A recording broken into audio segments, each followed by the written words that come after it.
بسم اللہ الرحمن الرحیم۔ شیر کا سنا چمن کچھ اور خالی ہو گیا، ہائے کیسے شخص سے اندور خالی ہو گیا۔ سرحدوں کے اس طرف بھی اس کی راحت تھی بہت، ایسا لگتا ہے میرا لاہور خالی ہو گیا۔ کیسی کیسی رونقیں تھیں اس کے ایک ایک شعر میں، کیسی کیسی رونقیں تھیں اس کے ایک ایک شعر میں۔ ایک زمانہ گم ہوا، ایک دور خالی ہو گیا۔ پوچھتے ہیں اب غزل آباد کے دیوار و در، یہ بھرا گھر کس طرح فی الفور خالی ہو گیا۔ السلام علیکم معزز خواتین و حضرات، voice of capital F M 97.6 کے یوٹیوب چینل اور فیس بک پیج سے آپ ہمارا پروگرام ادبی سنگت کی خصوصی نشست ایک شام ڈاکٹر راحت اندوری کے نام ملاحظہ فرما رہے ہیں۔ میں ہوں آپ کا ہوسٹ محمد طیب رمضان، اور میرے ساتھ میرے ساتھی کو ہوسٹ ہیں اویس قمر صاحب۔ تمام ناظرین کو میری طرف سے السلام علیکم۔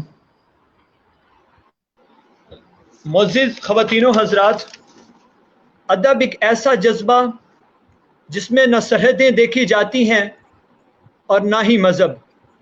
ایک شاعر کسی ایک قوم کا نہ نمائندہ ہوتا ہے اور نہ ہی وہ سرحدوں کا خیال رکھ کے شعر کہتا ہے۔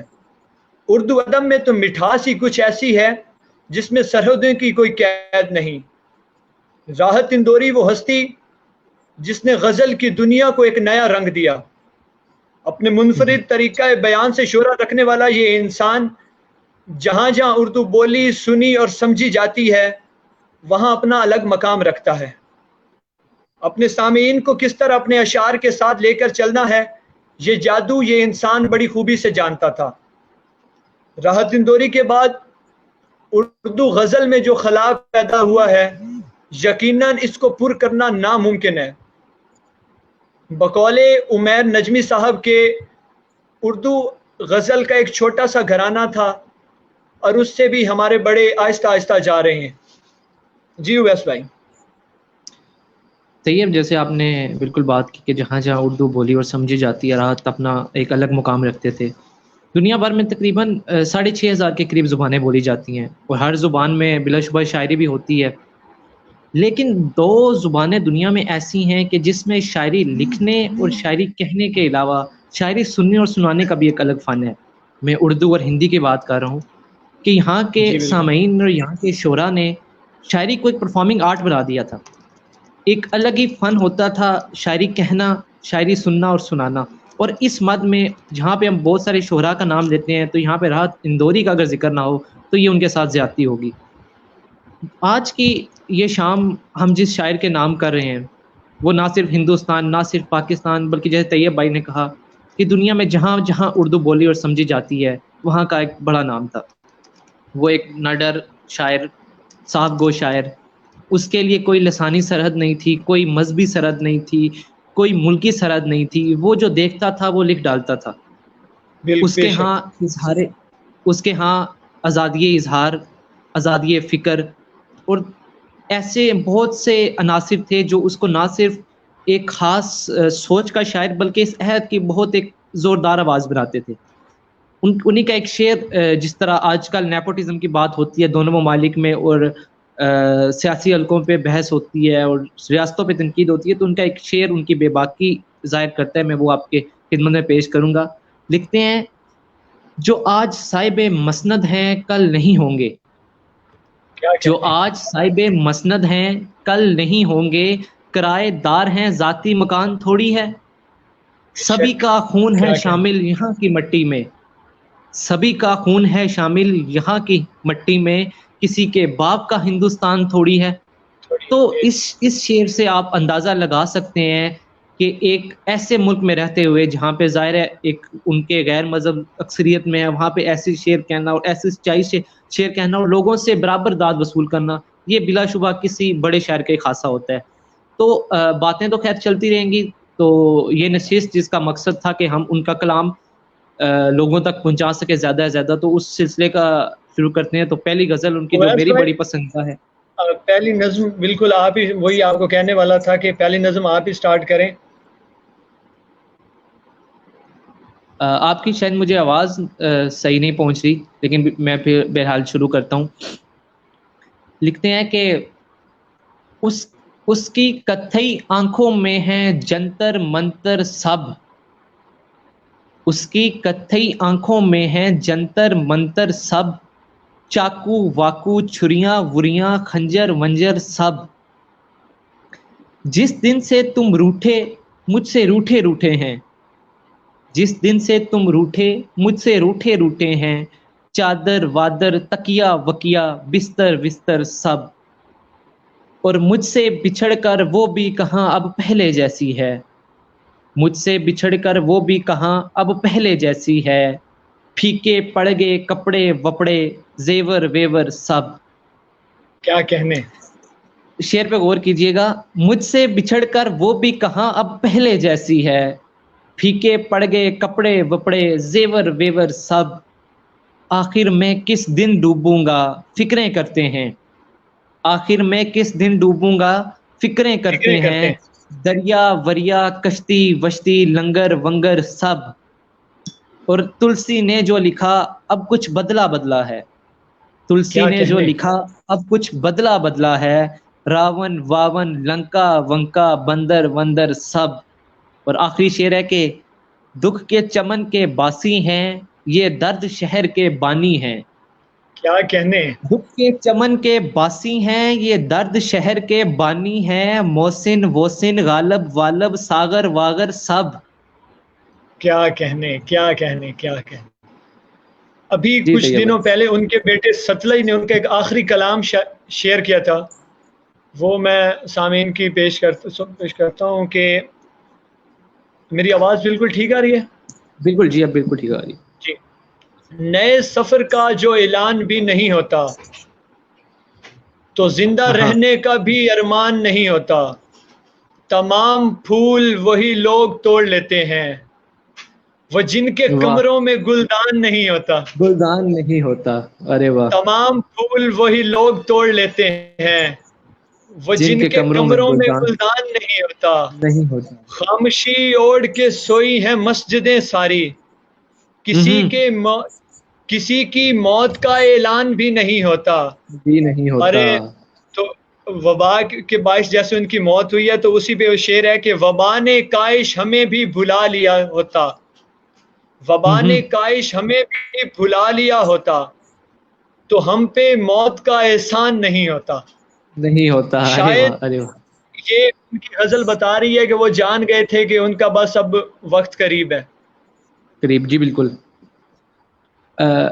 میں انہی کی ایک، جس طرح آپ نے وبا کا ذکر کیا اور ان کی ظاہر رحلت انہوں نے فرما کے، تو میں اسی مناسبت سے ایک ان کی اس طرح لکھی ہوئی غزل کے چراغوں کو اچھالا جا رہا ہے، چراغوں کو اچھالا جا رہا ہے، ہوا پہ روب ڈالا جا رہا ہے، نہ ہار اپنی نہ جیت ہوگی مگر سکہ اچھالا جا رہا ہے. وہ کیا کہنے دیکھو کیا میں کدے، کہنے.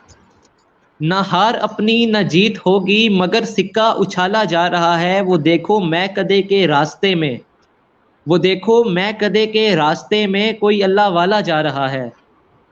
تھے پہلے ہی کہیں سانپ آستین میں، تھے پہلے ہی کہیں سانپ آستین میں، اب ایک بچھو پالا جا رہا ہے. اور کیا لکھتے ہیں کہ ہمیں بنیاد کا پتھر ہے لیکن، ہمیں بنیاد کا پتھر ہے لیکن ہمیں ہی گھر سے نکالا جا رہا ہے.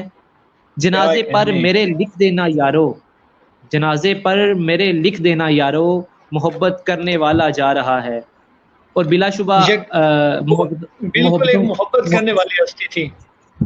محبتوں کے شاعر تھے، انسانیت کے شاعر تھے، جو کہ ہمارے بیچ نہیں رہے. اور ان کے ساتھ یہ ایک امید بھی اب نہیں رہی کہ کوئی اسی جوش سے، اسی ولولے سے، اسی ایک تیور سے ایک شعر پڑے گا کہ کلیجہ کاٹ کے رکھ دے گا. اور بلا شبہ ان کا انداز کی اگر ہم بات کریں تو ان کے ہاں غم دوراں اور غم جانا دونوں یکسر پائے جاتے تھے، اور ان کا پڑھنے کا انداز ان کو ایک منفرد انفرادیت ان کو دیتا تھا. ان کے اکثر مشاعرے میں نے سنے ہیں کہ ان کو اتنی داد، واحد شاعر تھے کہ شعر پڑھنے سے پہلے داد وصول کیا کرتے تھے. بعض دفعہ ان کے لیے مشکل ہو جاتی تھی اپنے شعر کو مکمل کرنا، ان کے چاہنے والے ان کو اتنی بالکل. داد دیا کرتے تھے. ان کا اور ان کا جیسے میں خاصہ سٹارٹ یہ میں تھا. بتا رہا تھا کہ ان کے پاس یہ فن تھا کہ اپنے اشعار کے ساتھ اپنے سامعین کو کس طرح لے کے چلا ہے. بالکل جی جی بالکل. اور وہ موقع کی مناسبت سے شیئر کرتے تھے. میں نے اکثر ان کے میں نے اکثر ان کے مشاعرے سنے تو لوگوں سے کہا کرتے تھے کہ اگر وہ اندور میں ہے تو ان کا شعر اور ہوگا, اگر وہ دلی میں ہے تو ان کا شعر اور ہوگا, اگر وہ دبئی میں پڑھ رہے ہیں ان کا شعر اور ہوگا. وہ کہتے ہیں کہ میں اپنے سننے والوں کی مناسبت سے شعر پڑھتا ہوں, کیونکہ ان کی اپنے غزلیات میں دیکھا ہوگا کہ آسان اردو کا استعمال کرتے تھے. اس کی وجہ یہ تھی کہ اب کیونکہ اتنی ترویج نہیں ہو پاتی ہندوستان میں اردو کی, اور ان کے سامعین زیادہ تر ہندوستان میں تھے, تو وہ کوشش کرتے تھے کہ مشکل اردو کے الفاظ نہ ڈالے جائیں اپنے کلام میں. اور اکثر مشاعروں میں یہ بھی ہوتا تھا کہ وہ شعر پڑھتے ہوئے اکثر الفاظ کے مطلب بھی بتا دیا کرتے تھے سامعین کی آسانی کے لیے. تو خیر ان کی ایک اور غزل جو اگلے پروگرام کا میں حصہ بنانا چاہتا ہوں. ابھی غزل کے بیسیکل 3 اشعار ہیں جو کافی زبان زد عام ہیں.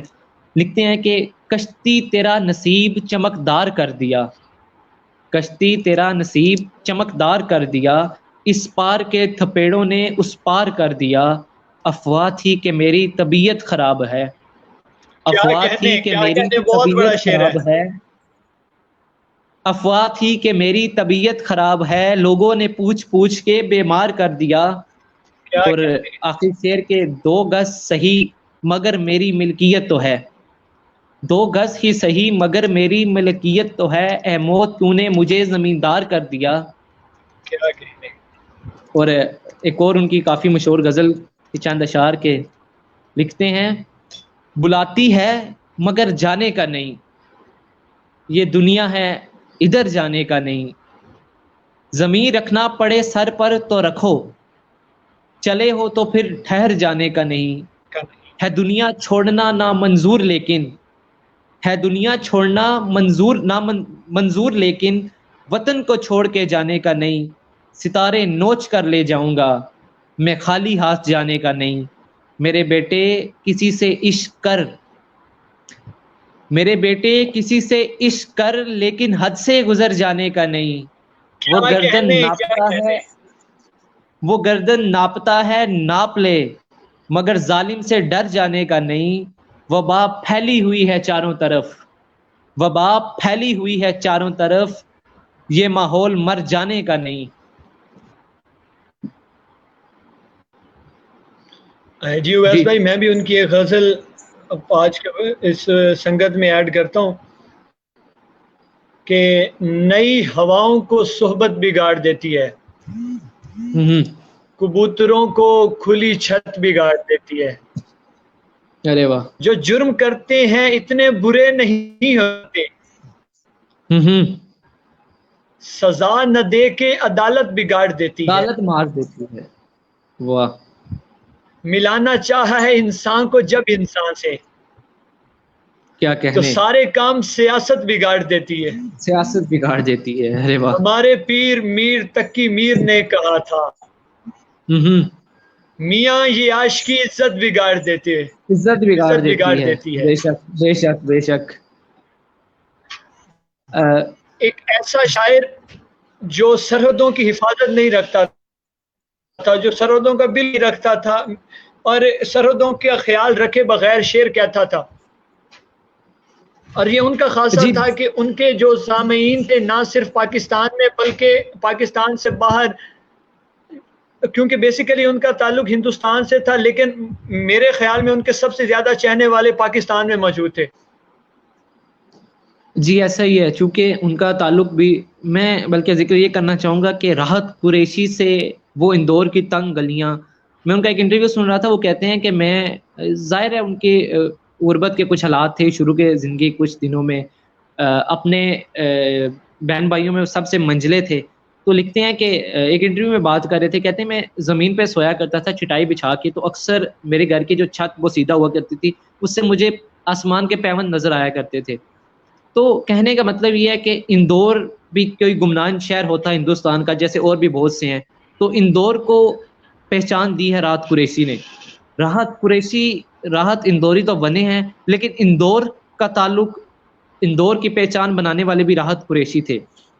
جیسے آپ نے بات کی کہ سرحدوں کا انہوں نے کوئی فرق نہیں رکھا. اندور میں کیونکہ مسلم اکثریت آپ کو پتہ ہے رہتی تھی, اور ہندوستان جیسے مذہبی انتہا پسند معاشرے میں رہتے ہوئے انہوں نے نہ صرف وہ ہندوستان کے بارے میں بڑے ایک محب وطن انسان تھے, وہ ہندوستان کے بارے میں بات نہیں سننا چاہتے تھے، اسی لیے انہوں نے کہا کہ ہندوستان کسی کے باپ کا تھوڑا ہی ہے۔ ان دنوں جب ان کی شاعری کے شروع کے دن تھے، جب وہ لکھنا انہوں نے شروع کیا، تو ظاہر ہے ہندو مسلم فسادات تو شروع سے ہندوستان میں رہے ہیں، تو انہوں نے اس چیز کو بھی ملحوظ خاطر نہیں رکھا۔ انہوں نے جب بھی لکھا ہندوستان کو ہندوستان کر کے لکھا۔ وہ کہتے ہیں یہاں پہ کسی ایک کی قربانی نہیں ہے۔ اس کے بعد پاکستان میں انہوں نے کچھ مشاعرے پڑھے، اس کے بعد دبئی میں مشترکہ مشاعرہ جات ہوتے رہے، ایک آرگنائز ہوتے تھے سالہ سال جشن ادب، اس میں پاکستانی شعراء کے ساتھ ان کا کلام، بلکہ وہ بہت پریز کرتے ہیں یہاں کے شعراء کو، اپنے مشاعرے میں حوالہ دیتے ہیں ان کو۔ میں نے سنا یہاں کے اچھے شعراء کا، احمد ندیم قاسمی کے بہت بڑے فین تھے وہ، میر تقی میر کو بڑا کوٹ کرتے، بلکہ ان کی زمین میں انہوں نے کافی سارے اپنے غزلیات لکھی بھی۔ تو صرف ہندوستان کا نقصان نہیں ہوا، اردو ادب کا نقصان ہوا ہے، پاکستان کا نقصان ہوا ہے۔ سب سے بڑا اگر نام اگر بچا تھا اس وقت اردو ادب کے لیے تو وہ راحت اندوری تھے۔ تو میں یہ سمجھتا ہوں کہ بعض لوگوں کے لیے، شعراء کے لیے جو سیکھ رہے ہیں، ان کے لیے ایک استاد کی کمی ہوگی، ہمارے لیے ایک اچھے سنانے والے کی کمی ہوگی۔ لیکن میں یہ کہوں گا کہ راحت اندوری اس دنیا سے نہیں گیا، راحت اندوری نے صرف لکھنا چھوڑ دی ہے۔ تو ایک اور کلام پروگرام کا حصہ بناتے ہیں ان کا۔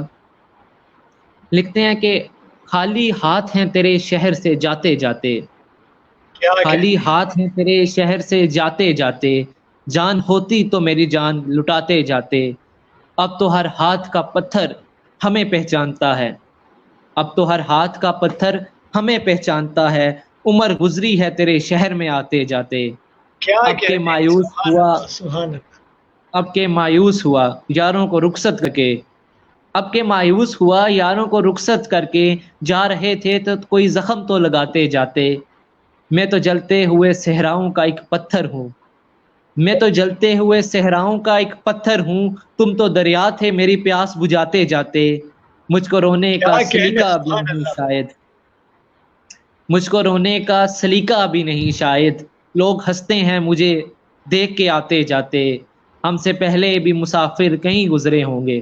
غور کیجئے گا کہ ہم سے پہلے بھی مسافر کہیں گزرے ہوں گے، کم سے کم راہ کے پتھر تو ہٹاتے جاتے۔ کیا کہتے ہیں۔ ایک دو اشعار ان کے اور مزید کہ میں کون سا موسم تمہارے نام کر دیتا، میں کون سا موسم تمہارے نام کر دیتا، یہاں تو ہر موسم کو گزر جانے کی جلدی ہے، وہ شاخوں سے جدا ہوتے ہوئے پتوں پہ ہنستے تھے، وہ شاخوں سے جدا ہوتے ہوئے پتوں پہ ہنستے تھے، بڑے زندہ نظر تھے جن کو مر جانے کی جلدی ہے۔ کیا کہنے، کیا کہنے۔ جی، اور میں بھی ان کی ایک غزل پروگرام میں ایڈ کرتا ہوں کہ حوصلے زندگی کے دیکھتے ہیں، چلیے حوصلے کچھ زندگی روز جی کے دیکھتے ہیں، جی کے دیکھتے ہیں، کیا خوبصورت۔ حوصلے زندگی کے دیکھتے ہیں، چلیے کچھ روز جی کے دیکھتے ہیں، جی کے دیکھتے ہیں، نیند پچھلی صدی کی زخمی ہے، ارے خواب واہ، اگلی صدی کے دیکھتے ہیں، خواب اگلی صدی کے روز دیکھتے ہم ہیں، ایک اندھیری دھند کے پار، قافلے روشنی کے دیکھتے ہیں، قافلے روشنی کے دیکھتے ہیں، کیا کہنے، دھوپ کیا اتنی کہنے۔ کرختی کیوں ہے، چھاؤں کے زخم سی کے دیکھتے ہیں، چھاؤں کے زخم سی ٹکٹکی کے دیکھتے باندھ ہیں، لی ہے آنکھوں نے، سبحان اللہ، ٹکٹکی باندھ لی ہے باندھ لی آنکھوں ہے نے، آنکھوں نے، راستے واپسی کے دیکھتے ہیں، راستے واپسی کے اور دیکھتے آخری ہیں، ارے شعر ہے کہ پانیوں سے تو پیاس بجھتی نہیں، پانیوں سے تو پیاس پانیوں بجھتی سے نہیں، تو پیاس بجھتی نہیں، آئیے زہر پی کے دیکھتے ہیں۔ آئیے زہر پی کے دیکھتے ہیں، کیا کہنے، کیا کہنے۔ اچھا طیب بھائی، یہ کلمیہ یہ بھی ہے کہ ان کو آج کل کی نسل میں وہ پذیرائی نہیں ملی، یا ان کا وہ کلام جو کہ واقعی ان کا 24 کیرٹ کلام جس کو ہم کہہ سکتے ہیں، وہ لوگوں تک نہیں پہنچا۔ یہاں کی کیونکہ سوشل میڈیا کا آج کل دور ہے، تو جو کلپ سوشل میڈیا پہ مشہور ہو گیا وہ ہم نے سن لیا۔ راحت اندوری کو خاص عموماً ایک ہی شعر سے جانا جا رہا تھا، آج کل کی نسل میں پچھلے کچھ بات کروں کہ یہ کس نے دستک دی، کون ہے، آپ تو اندر ہیں، یہ باہر کون ہے، بہت خوبصورت اور بڑا شعر، لیکن لوگوں تک وہ نہیں پہنچا کلام جو واقعی ان کا بیسٹ کلام تھا، جو ان کی کتابوں تک رہ گیا۔ ان کی کتابیں اتنی شاید آج کل نہیں پڑھی جاتی، لیکن اس عہد کے بہت بڑے شاعر تھے۔ لکھتے ہیں کہ وہ ایک ایک بات پہ رونے لگا تھا، وہ ایک ایک بات کیا پہ کہنے رونے ہیں، لگا سبحان تھا، اللہ سبحان اللہ. سمندر آبرو کھونے لگا تھا، لگے رہتے تھے سب دروازے پھر بھی، لگے رہتے تھے سب دروازے پھر بھی، میں آنکھیں کھول کے سونے لگا تھا، کیا چراتا کہنے ہوں کیا اب آنکھیں آئینوں سے، چراتا ہوں اب آنکھیں آئینوں سے، خدا کا سامنا ہونے لگا تھا، وہ اب آئینے دھوتا پھر رہا ہے، وہ اب آئینے دھوتا پھر رہا ہے، اسے ہوتا چہرے ہے. پہ شک ہونے لگا تھا، مجھے دیکھ کیا کر ہنستی کہنے ہے کیا دنیا، کہنے. مجھے دیکھ کر ہنستی ہے دنیا، میں سب کے سامنے رونے لگا تھا۔ جی اویس بھائی، آج میں ان کے بارے میں پڑھ رہا تھا کہ اپنے شعر کہنے کی وجہ سے کئی بار یہ تقریباً 3 بار ان کو جیل بھی ہو چکی ہے، ہوں اور جی ہندوستان میں یہ مسلمانوں کے ایمبیسڈر کے طور پہ بھی اپنے فرائض سر انجام دے رہے تھے، جی جی وہی میں نے ذکر کیا، بہت تو نڈر، یقیناً ایک بہت بڑی ہستی تھی. جتنی بھی ان کی تعریف کی جائے، جتنا بھی ان کو سراہا جائے وہ کم ہے۔ ہندوستان میں ظاہر ہے، میں نے پہلے بھی ذکر کیا، ایک مذہبی انتہا پسندی جہاں دونوں ملکوں میں ہی کافی ہے، تو ایسی جگہ پہ بڑے سے بڑا شاعر بھی اپنے الفاظ روک لیتا ہے۔ وہ کہتے ہیں کہ جیسے لکھنا چاہوں ویسے کہاں لکھوں گا، کچھ مصلحتیں آ جاتی ہیں بیچ میں، لیکن وہ کسی بے مصلحت کو نہیں شک. مانتے تھے۔ ہم نے بہت سارے درباری شعراء کو دیکھا، ان سے درباری شاعری کبھی نہ ہوئی، انہوں نے جو سمجھا، جو سوچا وہ لکھ ڈالا، جس طرح کے بھی حالات ہوئے انہوں نے وہ شعر کہہ ڈالا، انہوں نے کبھی اپنے قلم کو نہیں روکا، نہ ہی کبھی اپنی زبان کو روکا ہے۔ تو یہی وجہ ہے کہ صاف گو شہرا، صاف گو لوگوں کے ساتھ یہ ہوتا رہا ہے۔ پابند سلاسل وہ رہے ہیں اپنی شاعری کی وجہ سے، اپنی بے باکی کی وجہ سے، جس طرح وہ ہندوستان کے بارے میں لکھتے تھے، یا وہاں پہ اپنی زمین کو اون کرتے تھے، اور اس زمین پہ جس طرح آج کا رقبہ پروری کی بات ہوتی ہے نیپوٹزم کی، انہوں نے تب بھی اس پہ لکھا ہے۔ جیسے ابھی آپ نے ایک شعر پڑھا کہ وہ لوگ پھول لے جاتے ہیں جن کے ہاں گلدستہ نہیں ہوتا، کچھ اس طرح جن سے، کے کمرے تو میں یہ بھی گلدان نہیں نیپوٹزم، جن کے کمرے میں گلدان نہیں ہوتا، تو کچھ اسی طرح سے نیپوٹزم پہ، رقبہ پروری پہ لکھتے رہے ہیں، تو ظاہر مشکلات کا سامنا رہا ہے۔ ان کا ایک بہت خوبصورت شعر آج کی شام انہی کے نام کے، میری سانسوں میں سمایا بھی بہت لگتا ہے، کیا میری کہنے سانسوں کیا کہنے. میں سمایا بھی بہت لگتا ہے، اور وہی شخص پرایا بھی بہت لگتا ہے، کیا اور کہنے. اس سے ملنے کی تمنا بھی بہت ہے، اس سے ملنے کی تمنا بھی بہت ہے، لیکن آنے جانے میں کرایہ بھی بہت لگتا ہے۔ کیا ایک کہنے، اور سبحان اللہ سبحان. ایک اور ان کی غزل کے اشعار کے، بیٹھے بیٹھے کوئی خیال آتا ہے، بیٹھے بیٹھے کوئی خیال آیا، زندہ رہنے کا پھر سوال آیا، کیا کون دریاؤں کہنے کا کیا حساب کہنے. رکھے۔ شعر پہ غور کیجیے گا کہ مقرر کون مقرر دریاؤں کا مقرر. حساب رکھے، بیٹھے بیٹھے کوئی خیال آیا، زندہ رہنے کا پھر سوال آیا، کون دریاؤں کا حساب رکھے، کون دریاؤں کا حساب رکھے، میں نیکیاں نیکیوں میں ہی ڈال آیا، کیا کہنے اور کیا سبحان اللہ.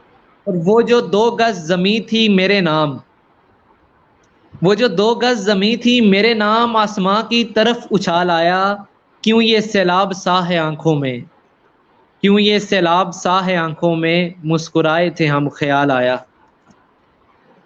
ہمارے ساتھ اس وقت موجود ہیں کہ فیض اللہ شہین صاحب، مناہل خان، اطہر خان، الشبہ غزل، ماہم ملک، نعمان ملک، ہم ان تمام کے بے حد مشکور ہیں کہ جنہوں نے ہمارا یہ لائیو سیشن جوائن کیا ہوا ہے، اور ہماری آج کی یہ خوبصورت جو ادبی سنگت ہے، جو ایک شام ڈاکٹر راحت تندوری صاحب کے نام اس کو جوائن کیا ہوا، ہم ان کے بے حد مشکور ہیں، اور بہت اچھے القابات سے نواز رہے ہیں۔ شکریہ۔ میں ان کی یہ غزل آج کی شام کے نام کروں گا، اور یقیناً یہ آج کی شام ان کے نام ہے، اور ان کے نام ایک چھوٹی سی شام ان کی جو ایک کمی ہے اس کو پوری تو نہیں کر سکتی، لیکن ان کو خراج تحسین پیش کرنے کی ایک ہماری ادنا سی کوشش ہے۔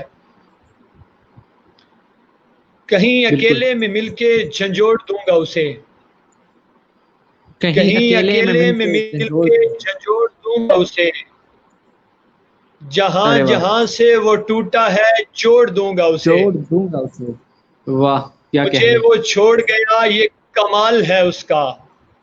شعر پہ مجھے توجہ وہ چھوڑ کیجیے گا گیا. کہ مجھے وہ مجھے چھوڑ گیا یہ کمال ہے اس کمال کا. ہے اس کا. ارادہ میں نے کیا تھا کہ چھوڑ دوں گا اسے. چھوڑ دوں گا اسے. ارے واہ. بدن چرا کے وہ چلتا ہے مجھ سے شیشہ بدن. بدن چرا کے بدن وہ چلتا چرا ہے کے مجھ وہ سے چلتا ہے شیشہ مجھ بدن. سے شیشہ بدن. یہ اسے یہ ڈر ہے کہ میں پھوڑ دوں گا توڑ اسے. دوں گا اسے. ارے واہ. پسینہ بانٹتا پھرتا ہے ہر طرف سورج. کبھی جو سینہ ہاتھ بانٹتا لگا تو نچوڑ دوں گا اسے. نچوڑ دوں گا اسے.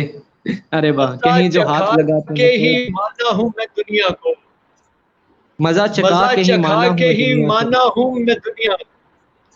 دنیا کو سمجھ رہی تھی کہ ایسے ہی چھوڑ دوں گا اسے. ایسے ہی چھوڑ دوں گا اسے. اچھا ان کی شاعری میں نے دیکھا ہے کہ دنیا کے ساتھ انہوں نے کافی ایک نا وہ گتھم گتھا ہوئے رہے ہیں جہاں پہ بالکل انہوں نے تنقید بھی کیا ہے ورنہ وہاں دنیا کو اپنے مقابلے میں رکھا ہے کہ مزہ چکا کے ہی مانا دنیا کو کچھ اس طرح. تو ان کے نا مزاج میں ایک مزاح کا بھی عنصر تھا جہاں اور ایک خود پسندی کا بھی عنصر تھا پازیٹیو لحاظ سے. مشاعرے میں جاتے تھے تو اپنے ساتھی شعراء پہ جملے بھی کس دیتے تھے, کچھ چٹکلا بھی سنا دیا کرتے تھے, اپنے سینے کے ساتھ ان کو کافی ہوا کرتی تھی, داد کہہ کے وصول کیا کرتے تھے ان سے. اور دوسرا ان کا مزاج کچھ اس طرح سے تھا نا کہ وہ کہہ لیں کہ کسی کے دباؤ میں آنے والے شخص نہیں تھے.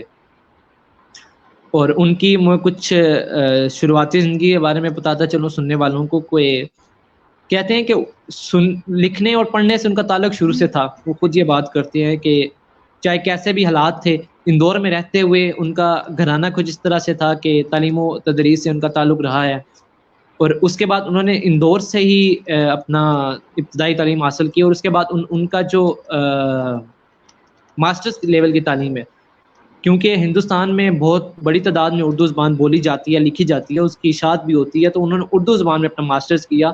اور بہت کم لوگوں کو پتہ ہے کہ وہ ڈاکٹریٹ کی ڈگری بھی حاصل کر چکے تھے. ڈاکٹر راحت تندوری کے نام سے ان کو جانا جاتا تھا. تو وہ اردو ادب میں بے شک ڈاکٹریٹ کی پی ایچ ڈی کی ڈگری بھی حاصل انہوں نے کی, اور درس و تدریس سے ان کا تعلق رہا. وہ پڑھایا بھی کرتے تھے اور وہ بہت خوش ہوتے تھے. میں نے ہندوستان میں کچھ نئے شعراء کے انٹرویو سنے تو بیشتر لوگوں نے یہی کہا کہ ہم نے جب اپنا شاعری کہنا شروع کی, شاعری لکھنا شروع کی, تو سب سے پہلے وہ شخص راحت صاحب ہی تھے کہ جنہوں نے ہمیں انکریج کیا, جنہوں نے ہمیں حوصلہ دیا. کہتے ہیں کہ ہم مشاعروں میں جایا کرتے تھے تو شعر پڑھ لیا کرتے تھے جتنی داد ملنا تھی. ظاہر ہے ہم اتنی پختہ شاعری تو نہیں کرتے تھے, بڑے شعراء کے ساتھ ہمیں بٹھا دیا جاتا تھا. تو مشاعرے کے بعد وہ واحد شخص ہوا کرتے تھے راحت صاحب, جو ہمارے پاس آ کے اگر کچھ خامیاں ہوا کرتی تھی اس پہ بھی ہمیں بتایا کرتے تھے, اور کچھ بہتر اگر ہوا تھا تو تعریف کیا کرتے تھے. تو بات کرنے کا مقصد یہ تھا کہ راحت صاحب نہ صرف خود ایک اچھے شاعر تھے بلکہ نئے آنے والے شاعروں کو بھی موقع دیا کرتے تھے, اور ان کو ان کی تعریف کر کے ان کی حوصلہ افزائی بھی کیا کرتے تھے. جی آپ اویس کچھ بھائی کہ سنانا چاہیں جیسا گے؟ کہ وقت کی جو ساتھ ہیں وہ بالکل اپنے اینڈ پہ ہیں. اگر آپ کے پاس ان کا کوئی آخری کلام ہے جو آج کی سنگت میں آپ سنانا چاہیں تو جی ضرور. ہاں جی بالکل, کلام تو ان کا بہت سا. میں بالکل اختتام سے پہلے ایک ان کا کلام اور اس کے بعد اجازت چاہیں گے کہ لکھتے ہیں, جہالتوں کے اندھیرے مٹا کے لوٹ آیا, میں ساری کتابیں جلا کے لوٹ آیا. جہالتوں کے اندھیرے مٹا کے لوٹ آیا, میں ساری کتابیں جلا کے لوٹ آیا. یہ سوچ کر کہ وہ تنہائی ساتھ لائے گا, کیا یہ کہنے, سوچ کر سبحان کہ وہ اللہ. تنہائی ساتھ لائے گا. میں چھت پہ بیٹھے پرندے اڑا کے لوٹ آیا, کیا کہنے, اب وہ میں بھی چھت پہ ریل بیٹھ میں کے بیٹھی. پرندے اڑا کے لوٹ آیا. یہ سوچ کر کہ وہ تنہائی ساتھ لائے گا, میں چھت پہ بیٹھے پرندے اڑا کے لوٹ آیا. وہ اب بھی ریل میں بیٹھی سسک رہی ہوگی, وہ اب بھی ریل میں بیٹھی سسک رہی ہوگی. میں اپنا ہاتھ ہوا میں ہلا کے لوٹ آیا. خبر ملی ہے کہ سونا نکل رہا ہے وہاں, خبر سبحان ملی اللہ, ہے کہ سبحان سونا اللہ. نکل رہا ہے وہاں. میں جس زمین پہ ٹھوکر لگا کے لوٹ آیا, وہ چاہتا تھا کاسا خرید لے میرا, وہ چاہتا تھا کاسا خرید لے میرا. میں اس کے تاج کی قیمت لگا کے لوٹ آیا. اور آخری چند اشعار انہی کے لکھتے ہیں کہ میرے حجرے میں نہیں کہیں اور پر رکھ دو. سبحان میرے اللہ سبحان اللہ. میرے اویس بھائی حجرے میں کوشش کیجئے نہیں. گا کہ یہ تھوڑا سا یہ پہلی لائن انہی کے انداز میں. خیر ان کا انداز تو اپنانا مشکل ہے لیکن میں پھر بھی کوشش کرتا ہوں. تھوڑی سی کوشش کیجئے گا کہ جیسے وہ کہتے تھے کہ میرے حجرے میں نہیں کہیں اور پہ رکھ دو, آسمان لائے ہو لاؤ زمین پہ رکھ دو. تھوڑا اس انداز سے جی. میرے حجرے میں نہیں کہیں اور پہ رکھ دو. کیا کہنے میرے کیا حجرے کہنے. میں نہیں کہیں اور پہ رکھ دو. آسمان لائے ہو لاؤ زمین پر رکھ دو. کیا کہنے کیا کہنے. اس نے جس طاق پر کچھ ٹوٹے دیے رکھے ہیں, اس نے جس طاق پر کچھ ٹوٹے دیے رکھے ہیں, چاند تاروں کو بھی لا کر وہیں پہ رکھ دو. کیا کہنے کیا کہنے. راحت صاحب میں انہی کو مخاطب ہو کے کہنا چاہوں گا آپ کا مقام چاند تاروں سے بالکل بھی کم نہیں ہے. آپ کی کمی ہمیشہ کھلتی رہے گی, لیکن جب بھی آسمان کی طرف ستاروں کو دیکھوں گا تو یہ مسکرا کے یہ ضرور سوچوں گا کہ آپ اپنے مقام پہ پہنچ گئے ہیں جہاں آپ کو ہونا چاہیے تھا. الوداع راحت صاحب, بہت یاد آئیں گے آپ. بالکل راحت صاحب, آپ اللہ پاک آپ کے درجات بلند کرے, آپ کو غریق رحمت کرے. یقیناً جو اردو ادب کی ترویج میں جو آپ نے اپنا حصہ ڈالا ہے وہ تا قیامت یاد رکھا جائے گا. آپ ایک ایسا اردو ادب کے لیے گوہر نایاب تھے جو اردو ادب کو مستقبل میں بالکل نہیں ملے گا. یقیناً ایک ایسا خلا ہوا ہے اردو ادب میں جس کو پر کرنا ناممکن ہے. راحت تندوری ایک ایسی ہستی جس نے صرف ایک اپنے ملک کے لیے نہیں, ایک خاص مذہب کے لیے نہیں, کسی خاص قسم کے لوگوں کے لیے نہیں, بلکہ وہ ہر ذات کے, ہر مذہب کے, ہر ملک کے شاعر تھے. ان کا ایک خاص انداز جو ایک مشاعروں کی زینت تھا, یقیناً اب وہ ہمیں نہیں دیکھنے کو ملے گا. ہم جتنی بھی کوشش کر لیں کہ ان کا جو ایک خاص شعری انداز تھا اس کو اپنائیں, لیکن وہ بالکل ہمارے لیے ناممکن ہے. بالکل ناممکن ہے, راحت بالکل. تندوری ایک میں کہوں گا کہ ایک موجودہ دور میں راحت تندوری ایک غزل کا ایک برانڈ تھا. بالکل, بلا شبہ بلا شبہ. تو ہم آج کی یہ شام جو ڈاکٹر راحت تندوری کے نام سے اس سے آپ سے رخصت چاہتے ہیں, اسی امید کے ساتھ کہ اردو ادب کی ترویج کے لیے یہ جو ہماری ایک چھوٹی سی کاوش ہے یہ یقیناً ایک دن گوہر نایاب ثابت ہوگی. اور یہ جو ڈھلتا ہوا جو اردو ادب ہے اس کے لیے یہ ہماری کوشش انشاءاللہ ایک بہت اچھی کرن ثابت ہوگی. اور اسی امید کے ساتھ اپنی اگلی ادبی سنگت تک کے لیے آپ سے اجازت چاہتے ہیں کہ اپنا اور اپنے پیاروں کا ڈھیر سارا خیال رکھیں گے. اللہ حافظ. الوداع راحت تندوری. الوداع راحت.